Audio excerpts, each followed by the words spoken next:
Indonesia yang berada di Jakarta untuk mendengarkan konferensi pers terkait dengan kasus dugaan suap putusan lepas perkara kasus korupsi pemberian fasilitas ekspor minyak kelapa sawit mentah.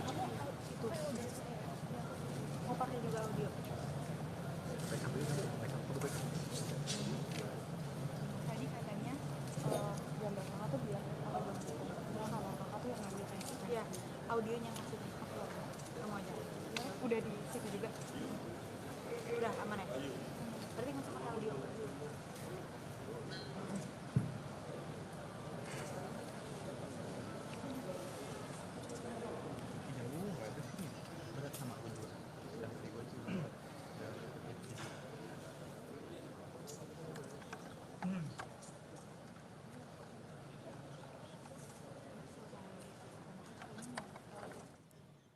Saudara, yang tampak di layar televisi Anda ini merupakan sejumlah barang bukti berupa uang tunai dalam kasus dugaan suap putusan lepas perkara korupsi pemberian fasilitas ekspor minyak kelapa sawit mentah yang saat ini tengah ditangani oleh Kejaksaan Agung Republik Indonesia.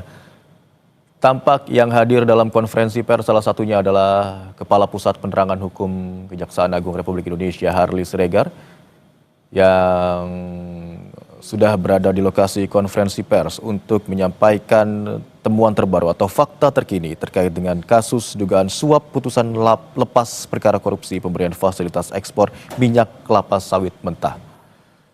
Sebelumnya, sejumlah tersangka telah ditetapkan oleh Kejaksaan Agung Republik Indonesia dalam kasus ini.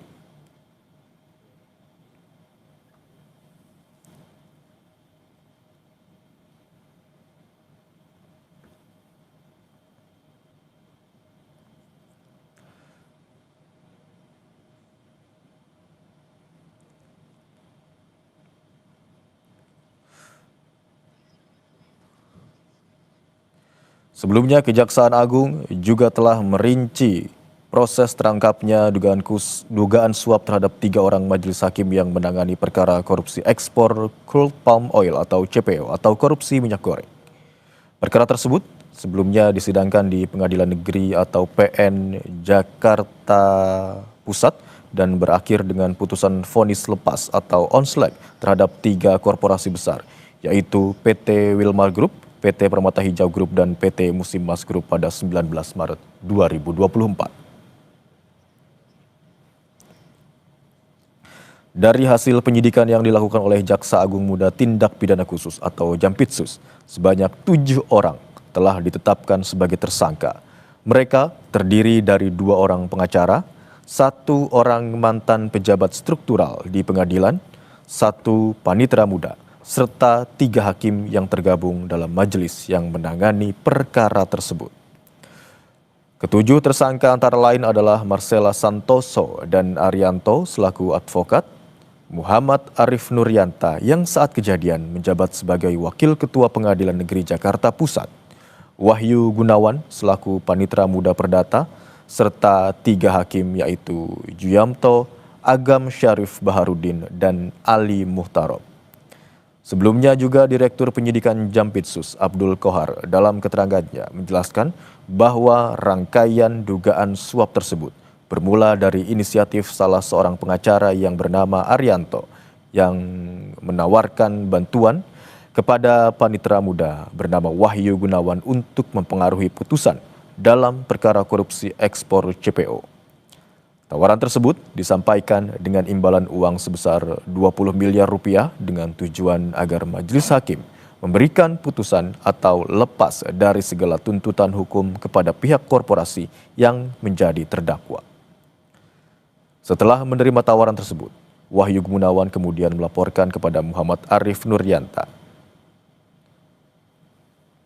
Dan yang terlihat dalam layar televisi Anda ini merupakan uang tunai yang menjadi barang bukti dalam kasus dugaan suap putusan lepas perkara korupsi pemberian fasilitas ekspor minyak kelapa sawit mentah, saudara.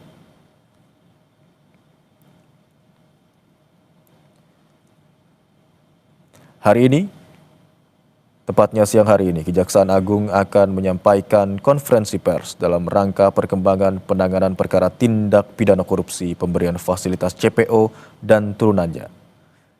Konferensi pers akan disampaikan langsung oleh Kapus Penkum Harli Siregar, kemudian Direktur Penuntutan, Direktur Penyidikan, dan Direktur Upaya Hukum dan Eksaminasi pada Jampitsus Kejaksaan Republik Indonesia. Rencananya, konferensi pers akan dilakukan di Gedung Bundar Kejaksaan Agung Republik Indonesia, Saudara.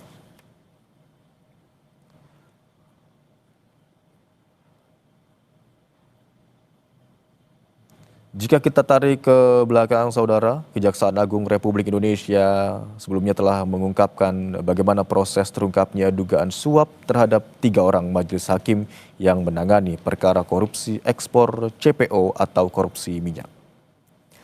Perkara tersebut sebelumnya disidangkan di Pengadilan Negeri atau PN Jakarta Pusat dan berakhir dengan putusan vonis lepas terhadap 3 korporasi besar, yaitu PT Wilmar Group, PT Permata Hijau Group, dan PT Musim Mas Group pada 19 Maret 2024. Dari hasil penyidikan yang dilakukan oleh Jaksa Agung Muda Tindak Pidana Khusus atau Jampitsus, sebanyak 7 orang telah ditetapkan sebagai tersangka. Mereka terdiri dari 2 orang pengacara, 1 orang mantan pejabat struktural di pengadilan, 1 panitera muda, serta 3 hakim yang tergabung dalam majelis yang menangani perkara tersebut. Ketujuh tersangka antara lain adalah Marcella Santoso dan Arianto selaku advokat, kemudian Muhammad Arif Nurianta yang saat kejadian menjabat sebagai Wakil Ketua Pengadilan Negeri Jakarta Pusat. Itu sama-sama kita hormati hadir pada kesempatan yang baik ini Pak Direktur Penyidikan, Pak Direktur Penuntutan, Pak Direktur Uheksi, Upaya Hukum dan Eksaminasi, Pak Kasubdit Penuntutan, Pak Kasubdit Penyidikan, Pak Kasubdit Humas dan dari Kejari Jakarta Pusat, serta rekan-rekan media yang sangat-sangat kami hormati. Tentu yang pertama kita patut memanjatkan puji syukur kepada Sang Ilahi karena kita masih diberi nikmat sehat sehingga kita dapat melaksanakan press con ya pada kesempatan yang baik ini. Dan terima kasih untuk rekan-rekan media yang telah bersedia hadir sesuai dengan undangan kami dalam kegiatan kita pada siang hari ini. Bapak Ibu sekalian dan rekan-rekan media, dapat kami sampaikan sebagai pengantar, nanti ada 2 hal penting yang kegiatan kita pada siang hari ini, masing-masing Pak Direktur Penuntutan dan Pak Direktur Penyidikan akan menyampaikannya nanti.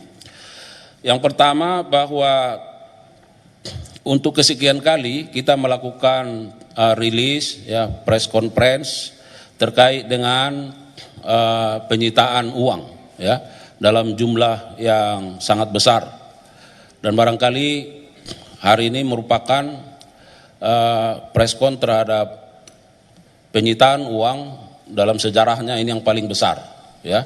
Nanti akan disampaikan secara substansi oleh Pak Direktur Penuntutan. Rekan-rekan sekalian, bahwa rilis kita sampaikan terkait dengan penanganan perkara tindak pidana korupsi dalam pemberian fasilitas ekspor CPO dan turunannya pada industri kelapa sawit tahun 2022. Yang patut kita garis bawahi bahwa tentu ini merupakan upaya dari Kejaksaan Agung melalui jajaran Jampitsus, di mana uang yang ada di hadapan kita merupakan bentuk pengembalian kerugian keuangan negara yang dilakukan dalam tahap penuntutan. Ya. Oleh karenanya, karena perkara ini belum berkekuatan hukum tetap, maka kami melakukan penyitaan terhadap uang yang dikembalikan dimaksud. Dan pada kesempatan ini tentu kami memaknai bahwa ini bentuk kesadaran yang diberikan oleh korporasi dan bentuk kerjasama karena ada kesadaran untuk pengembalian kerugian keuangan negara itu, dan tentu kami juga mengapresiasi dan menghormati serta menghargai atas apa yang menjadi sikap dari korporasi dimaksud. Dan kita harapkan tentu dengan upaya-upaya pengembalian ini juga akan menjadi contoh bagi korporasi yang lain atau bagi pihak-pihak yang lain yang sedang berperkara bahwa sebagaimana kami maksudkan, upaya-upaya penegakan hukum yang represif harus sebanding, linear, sejalan dengan upaya-upaya pengembalian kerugian keuangan negara dalam rangka pemulihan keuangan negara. Oleh karenanya apa yang kita lihat pada siang hari ini merupakan bagian yang sangat integral untuk itu. Dan yang terakhir, sebelum Pak Direktur Penuntutan dan Direktur Penyidikan menyampaikan sesi substansinya, saya juga mau menyampaikan karena perkara ini menyangkut masalah persawitan kita, tentu kita juga memaknai bahwa dengan penanganan perkara ini dan upaya pengembalian ini tentu akan berlinear juga dengan bagaimana industri sawit kita terus bisa berkembang dan baik karena menyangkut masalah ketahanan pangan nasional, masalah kedaulatan hukum. Oleh karenanya kita akan terus mendorong bagaimana perbaikan tata kelola terhadap industri-industri persawitan yang sekarang sedang berjalan. Apa yang sudah menjadi atensi pemerintah terkait hal ini, saya kira kita semua patut memberi dukungan. Siapa saja patut memberi dukungan dalam rangka bagaimana keberlangsungan terkait dengan rantai pangan yang terus harus diwujudkan untuk mewujudkan kesejahteraan rakyat. Saya kira itu yang menjadi stresi yang bisa kami sampaikan. Terima kasih kepada rekan-rekan media dan saat ini kami persilakan kepada Pak Direktur Penuntutan untuk menyampaikan rilis substansinya. Kami persilakan.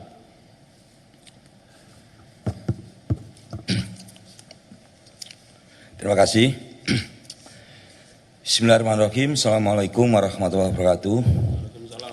Selamat siang dan salam sejahtera untuk kita semua. Salam, Om Swastiastu, Nama Budaya, Salam Kebajikan. Yang saya hormati Pak Kapus Penkum serta jajarannya, Pak Direktur Penyidikan, Pak Direktur Upaya Hukum Luar Biasa, Eksekusi dan Eksaminasi, rekan-rekan, para awak media. Jadi pada siang hari ini ada beberapa hal yang ingin kita sampaikan. Yang pertama saya sendiri, nanti yang kedua Pak Direktur Penyidikan. Kemudian yang akan kami sampaikan, perkembangan penanganan perkara tindak pidana korupsi, pemberian fasilitas ekspor CPO dan turunannya pada industri kelapa sawit tahun 2022 atas nama 5 terdakwa korporasi yang tergabung dalam Wilmar Group. Kelima terdakwa tersebut adalah yang pertama PT Multimas Nabati Asahan, 2 PT Multi Nabati Sulawesi, 3 PT Sinar Alam Permai, 4 PT Wilmar Bioenergi Indonesia, dan 5 adalah PT Wilmar Nabati Indonesia. Para terdakwa korporasi tersebut masing-masing didakwa melanggar pasal 2 ayat 1 dan pasal 3 Yunto pasal 18 Undang-Undang Nomor 31 Tahun 1999 tentang pemberantasan tindak pidana korupsi sebagaimana telah diubah dengan Undang-Undang Nomor 20 Tahun 2021 tentang perubahan atas Undang-Undang Nomor 31 Tahun 1999 tentang pemberantasan tindak pidana korupsi, Yunto pasal 55 ayat 1 ke 1 KUHP. Seperti yang telah kita ketahui bersama, kelima terdakwa korporasi tersebut di Pengadilan Tipikor pada Pengadilan Negeri Jakarta Pusat telah diputus oleh hakim dengan putusan lepas dari segala tuntutan hukum. Sehingga penuntut umum melakukan upaya hukum kasasi yang hingga saat ini perkaranya masih ada dalam tahap pemeriksaan kasasi. Bahwa berdasarkan penghitungan hasil audit oleh Badan Pengawasan Keuangan dan Pembangunan dan laporan kajian analisis keuntungan ilegal dan kerugian perekonomian negara dari Fakultas Ekonomi dan Bisnis UGM, terdapat kerugian negara dalam 3 bentuk: kerugian keuangan negara, illegal gain, dan kerugian perekonomian negara. Seluruhnya sebesar 11 triliun 880 miliar 351 juta 802.619 rupiah. Dengan perincian, tadi saya sebutkan, yang pertama PT Multimas Nabati Asahan sebesar 3 triliun 997 miliar 42 juta 917.832 rupiah 42 sen. PT Multi Nabati Sulawesi sebesar 39 miliar 756 juta 429.964 rupiah 94 sen. Kemudian yang ketiga PT Sinar Alam Permai sebesar 483 miliar 961 juta 45.417 rupiah 33 sen. Yang keempat PT Wilmar Bioenergi Indonesia sebesar 57 miliar 303 juta 38.077 rupiah 64 sen. Dan yang kelima Wilmar Nabati Indonesia sebesar 7 triliun 302 miliar 288 juta 371.326 rupiah 78 sen. Bahwa dalam perkembangannya, kelima terdakwa korporasi tersebut beberapa saat yang lalu mengembalikan sejumlah uang kerugian negara yang ditimbulkan, total seluruhnya seperti kerugian yang telah terjadi yaitu 11 triliun 880 miliar 351 juta 802.619 rupiah. Uang tersebut sekarang kami simpan di rekening penampungan lain, itu RPL Jaksa Agung Muda Tindak Pidana Khusus pada Bank Mandiri. Bahwa selanjutnya terhadap jumlah uang yang telah dikembalikan tersebut, penuntut umum telah melakukan penyitaan berdasarkan penetapan izin penyitaan dari Ketua Pengadilan Negeri Jakarta Pusat nomor 40-pit-sus-datar-TPK-2025 PN Jakarta Pusat. Penyitaan tersebut dilakukan pada tingkat penuntutan dengan mendasarkan ketentuan pasal 39 ayat 1 huruf A Yunto pasal 38 ayat 1 KUHP untuk kepentingan pemeriksaan di tingkat kasasi.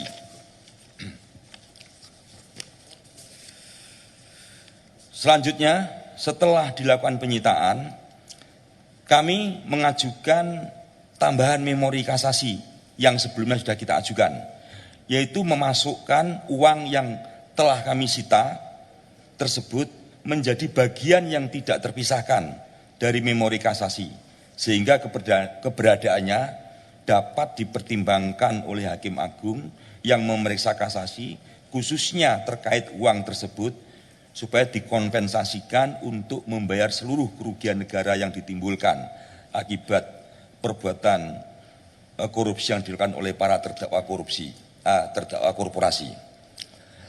Para rekan media, yang kita lihat sekarang ini di sekeliling kita ini ada uang, ini total semuanya nilainya 2 triliun. Uang ini merupakan bagian dari uang yang tadi kita sebutkan 11 triliun 880 miliar 351 juta 802.619 rupiah. Jadi kenapa tidak kita rilis secara bersama senilai jumlah tersebut?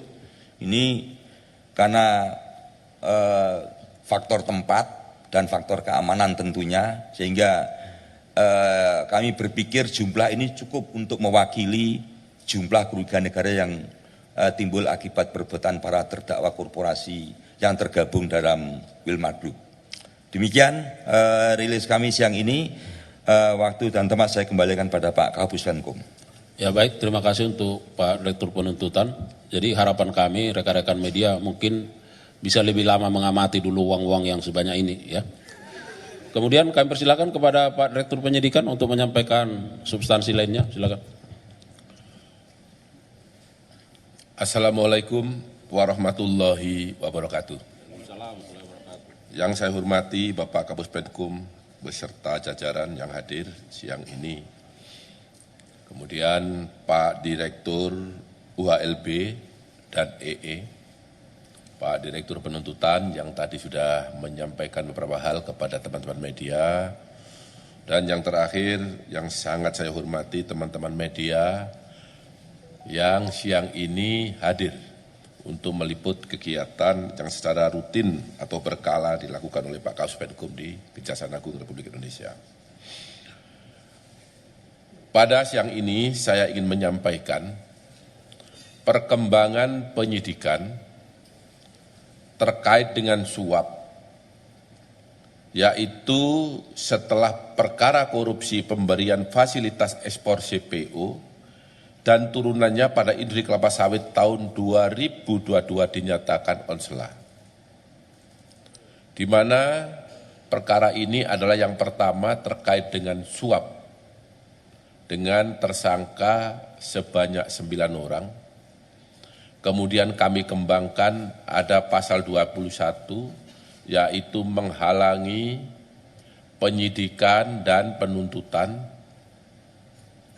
Tersangkanya ada 4 orang, dan yang ketiga kami kembangkan lagi untuk tindak pidana pencucian uang dengan tersangka 3 orang. Terkait dengan pasal 21 dengan tersangka sejumlah 4 orang, yang salah satu diantaranya adalah atas nama Marcella Santoso, di mana yang bersangkutan memberikan penjelasan secara sukarela bahwa dirinya pernah terlibat dalam pembuatan beberapa konten negatif dengan pihak ketiga, yaitu dengan tersangka Tian Baktiar selaku Direktur JEK TV dan dengan M. Adian Muzaki yang menggerakkan 150 buzzer. Tujuan daripada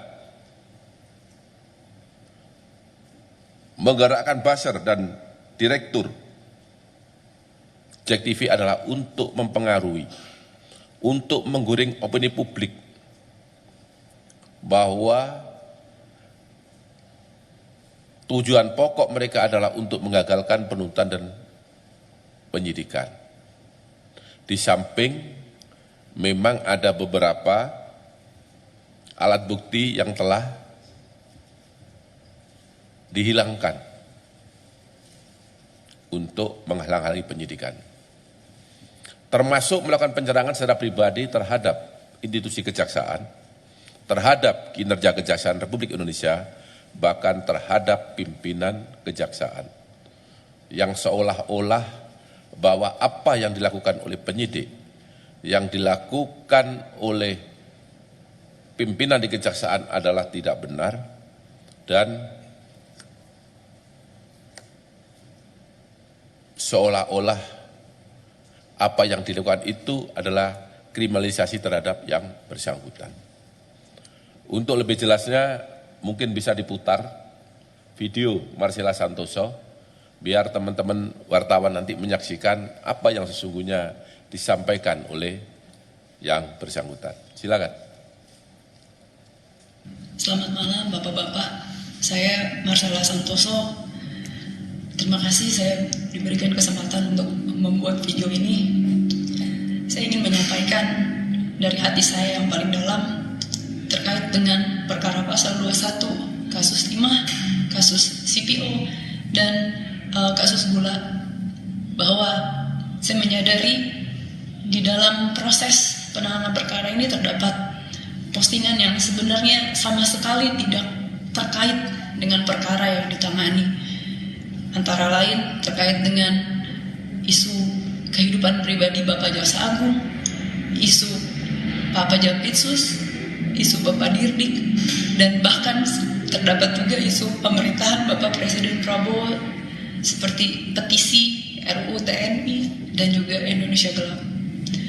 Bahwa saya sangat menyesali dan sangat menyadari bahwa apapun dan bagaimanapun ceritanya, baik itu kelalaian saya tidak mengecek ulang isi konten, ataupun kelalaian dan luputnya saya mengecek dan meneliti kembali dan fokus terhadap apa yang disampaikan, saya menyadari bahwa konten-konten tersebut memberikan rasa sakit bagi pihak-pihak yang terkait dan terdampak. Untuk itu dari hati yang paling dalam saya sampaikan penyesalan, dan saya meminta maaf kepada bapak-bapak dan mungkin pihak lain yang terkait dan terdampak, bahwa saya sejujurnya tidak pernah merasa ada ketidaksukaan atau kebencian secara pribadi, baik dengan institusi ataupun dengan pemerintahan ataupun dengan personal. Karena di dalam chat saya dan sudah dimasukkan ke dalam PAP, salah satunya terdapat percakapan yang saya antara saya dan rekan saya sampaikan bahwa ada baiknya juga APH ini seperti Bapak Febri. Dan sebenarnya pendapat pribadi saya juga salut dengan warna penegakan hukum dan semangat penegakan hukum yang begitu tinggi di dalam institusi ini. Itulah pendapat pribadi saya, sehingga saya tidak pernah ada kebencian pribadi dengan institusi ini ataupun pemerintah.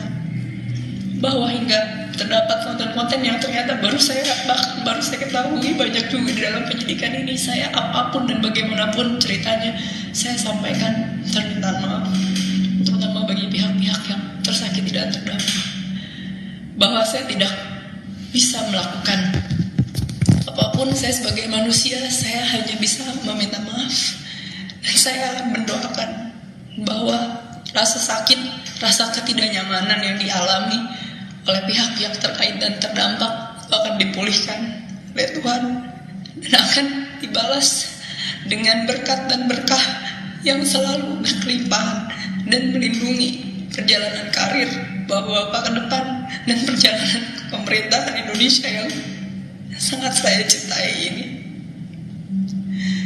Semoga pintu maaf masih bisa terbuka setidaknya bagi saya, dan saya berdoa untuk yang terbaik ke depannya Bapak-bapak semua. Terima kasih. Amin ya rabbal alamin. Teman-teman jurnalis yang saya hormati, bahwa setelah tadi teman-teman menyaksikan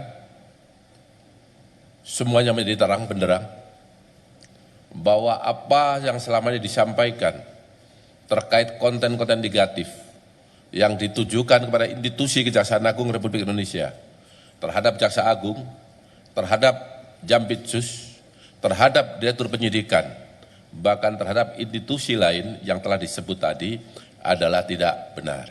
Ya, ini klarifikasi secara nyata dan tidak ada unsur paksaan atas kemauannya sendiri, sehingga masyarakat kami harap menjadi paham, menjadi semakin tahu bahwa yang selama ini dibangun narasi adalah tidak benar. Saya rasa itu yang dapat saya sampaikan, dan saya akhiri. Wabillahi taufiq wal hidayah. Wassalamualaikum warahmatullahi wabarakatuh.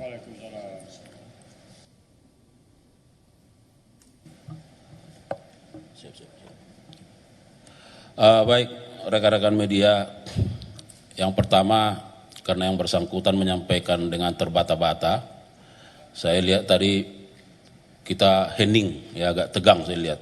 Itu menandakan ada rasa empati juga dari rekan-rekan media. Ya.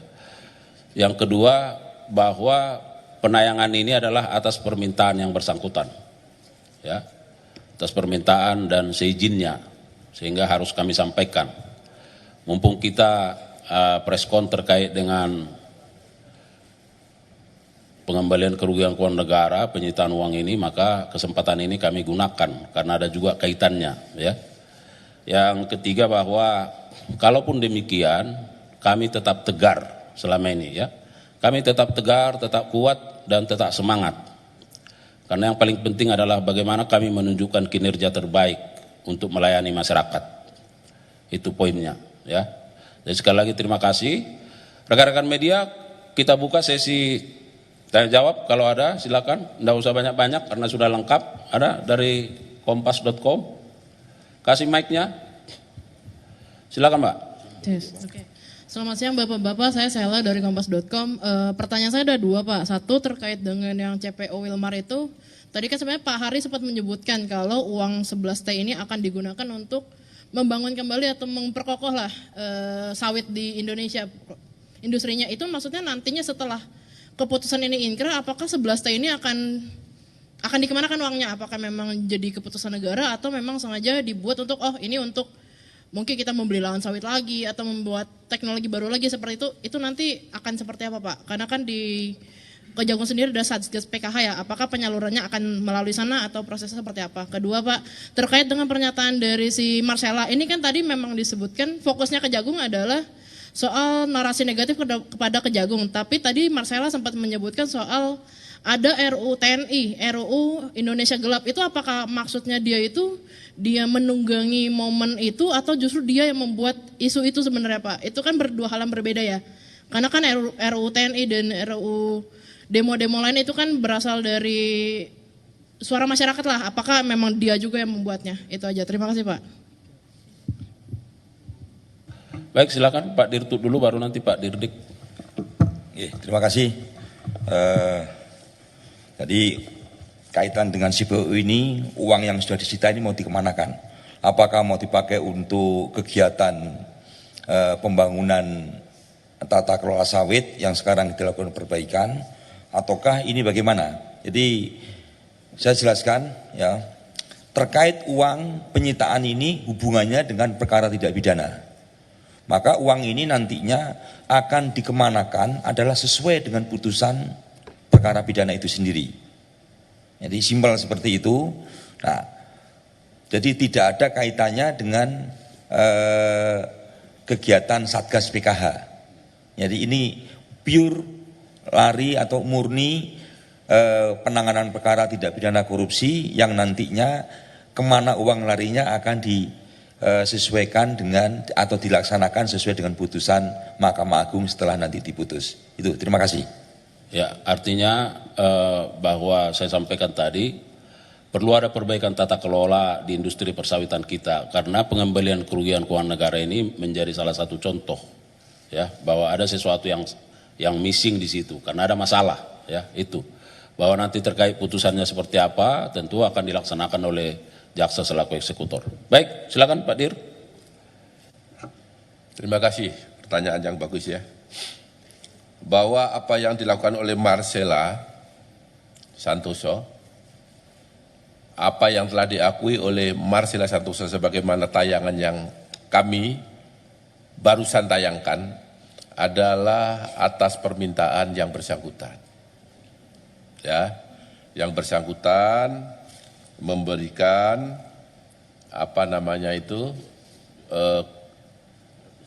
persetujuan untuk ditayangkan. Kemudian terkait dengan yang telah dilakukan yaitu menyerang institusi Kejaksaan Republik Indonesia terkait dengan pelaksanaan penyidikan dan penuntutan, menyerang Jaksa Agung, menyerang Jampitsus, menyerang Direktur Penyidikan, bahkan para penyidik yang dianggap pekerjaannya tidak benar. Ya, itu adalah dengan maksud dan tujuan untuk menggagalkan penyidikan dan penuntutan, dengan maksud dan tujuan untuk membuat opini publik, membuat opini kepada majelis hakim bahwa apa yang dilakukan oleh penyidik saat itu adalah tidak benar. Itu starting pointnya. Dan itu telah kami temukan di dalam alat bukti BBE dan bukti yang lain. Fakta-fakta itu ada.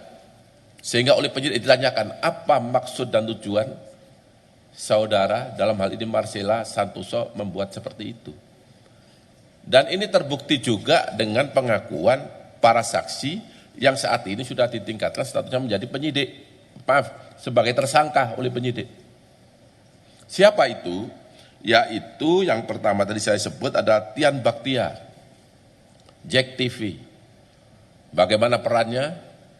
Teman-teman sudah mengekspos semua, sudah pernah mendengar semua.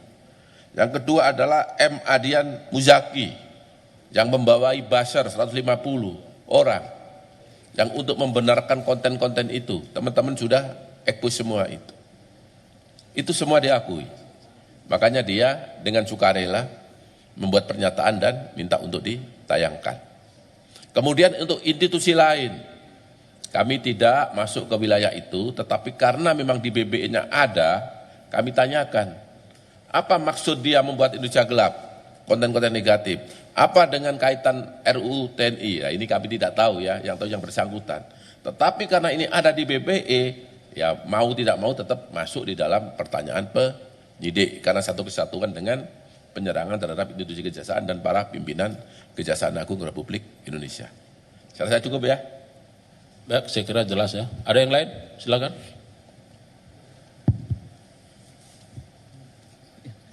Selamat siang Pak, Siang. Saya Arya dari Harian Kompas. Mau tanya terkait dengan kasus yang ini untuk penyitaan uang ini. Kan terdakwa itu ada 3 korporasi Pak, ini kan baru Wilmar Group. Lantas bagaimana dengan grup yang lain yaitu Permata Hijau Group dan Musimas Group? Apakah mereka juga mengambil langkah serupa? Itu saja Pak, terima kasih. Baik, silakan Pak Dirtut. Terima kasih Mas Arya. Jadi betul, saya perjelas juga. Perkara ini ada 3 grup yang total korporasinya sebenarnya adalah 17 korporasi.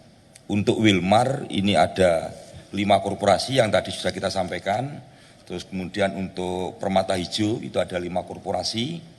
Kemudian untuk Musimas Group ini ada 7 korporasi.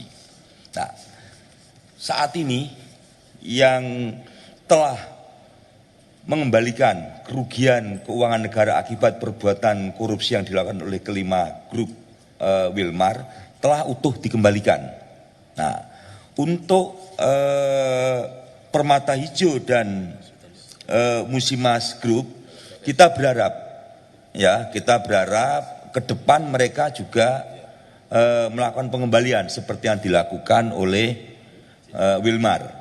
Nah, nanti akan kita rilis juga seperti ini kalau ada pengembalian yang dilakukan oleh kedua grup tersebut. Terima kasih. Ya, saya kira jelas ya. Yang lain? Satu lagi? Cukup? Silakan, Mas. Terima kasih Pak Kapus, izin menambahkan tadi. Tadi kan udah disebut kayak Permata Hijau Group dan Musimas Group itu belum sama sekali atau sudah sebagian. Ini kan dari 11 triliun ini kan saya lihat bagian dari tuntutan uang pengganti oleh jaksa penuntut umum ya. Dan di dalam tuntutan sendiri ada juga Permata Hijau Group itu sekitar 937 miliar dan juga Musimas itu ada 4,8 triliun. Ini mereka sudah mengembalikan sebagian atau tidak sama sekali atau bagaimana? Itu yang pertama. Dan yang kedua itu soal pengembangan kasus suap perkara CPO Korporasi gimana? Ini kan sejauh ini baru dari pihak legal Wilmar aja yang tersangka MCMS. Dan pengembangannya gimana? Ini kan ada 2 korporasi lain juga, Permata Hijau dan Musimas. Dan juga ada dugaan mengarah suap ini ada atas perintah dari jajaran direksi atau komisaris. Apakah Kejagung sudah mendalami hal itu? Soalnya beberapa pihak seperti Naki atau beberapa pengamat aktivis korupsi lainnya melihat kok yang pemberi suap donaturnya hanya sekelas legal aja. Itu aja saya kembalikan, terima kasih. Baik, yang pertama untuk Pak Dirtut, yang kedua nanti Pak Dirdik. Silakan. Terima kasih ya. Tadi pertanyaan yang mungkin lebih ditajamkan lagi dari Mas Arya, apakah kedua grup selain Wilmar Group sekarang ini sudah mengembalikan? Mereka sedang berproses. Ya, kita harapkan mereka akan mengembalikan secara utuh juga. Itu jawaban dari kami. Terima kasih. Silakan Pak Dirtut, Dirdik. Terima kasih. Terkait dengan pengembangan perkara suap, memang sampai saat ini penyidikan sedang berlangsung. Mungkin dalam waktu yang tidak terlalu lama segera kami limpahkan ke tahap penuntutan untuk dilakukan persidangan di pengadilan. Berdasarkan alat bukti yang diperoleh oleh penyidik, sampai saat ini penyuap dari Wilmar Group adalah Muhammad Syafi'i yang kebetulan jabatannya adalah sebagai legal. Ya. Pertanyaannya adalah apakah ada tersangka lain? Itulah yang saat ini sedang kami cari. Tetapi penyidik bekerja berdasarkan alat bukti. Ketika alat bukti cukup, siapapun yang terlibat pasti akan kita tetapkan sebagai tersangka. Kalau memang belum ada, berarti kami belum mendapat kecukupan alat bukti untuk pihak lain. Karena tidak semudah apa yang digambarkan orang di luar sana, bahwa semua itu korporatif. Tidak semua dibuka terang benderang. Nanti silakan disaksikan di pengadilan apa jawabannya dia. Ketika nanti ada tersangka lain, pasti penyidik akan tetap sebagai tersangka. Ya, itu jawabannya. Baik, saya kira cukup ya. Sekali lagi terima kasih untuk Pak Dirtut, Pak Dirdik, Pak Direktur Weksi dan jajaran. Sekali lagi terima kasih yang tulus kami sampaikan kepada rekan-rekan media dan seluruh lapisan masyarakat yang selama ini telah memberikan dukungan yang terbaik bagi institusi kejaksaan yang terus bergerak ke arah yang lebih baik. Semoga dengan upaya-upaya kerja keras kita ini, maka bagi kami, masyarakat akan terus terlayani dengan kinerja-kinerja terbaik yang akan kami torehkan secara terus-menerus. Sekali lagi, kami terus menginginkan ada dukungan dari media, dari masyarakat. Kita bersama-sama melakukan penegakan hukum yang bermartabat dan tentu sesuai dengan kapasitas kita masing-masing. Sekali lagi terima kasih, salam hormat. Kalau ada kekurangan mohon maaf. Billahi taufiq wal hidayah. Wassalamualaikum warahmatullahi wabarakatuh. Waalaikumsalam warahmatullahi wabarakatuh. Udah ya? Udah selesai kan? Oh, bisa diangkat ya?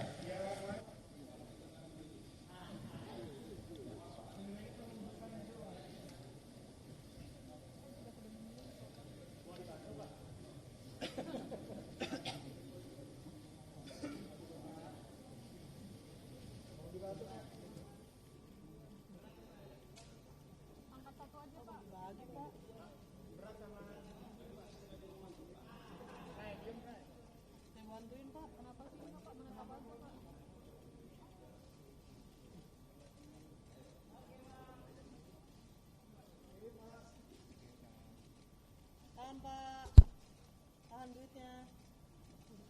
Tahan Pak. Tahan Pak. Duitnya ditahan.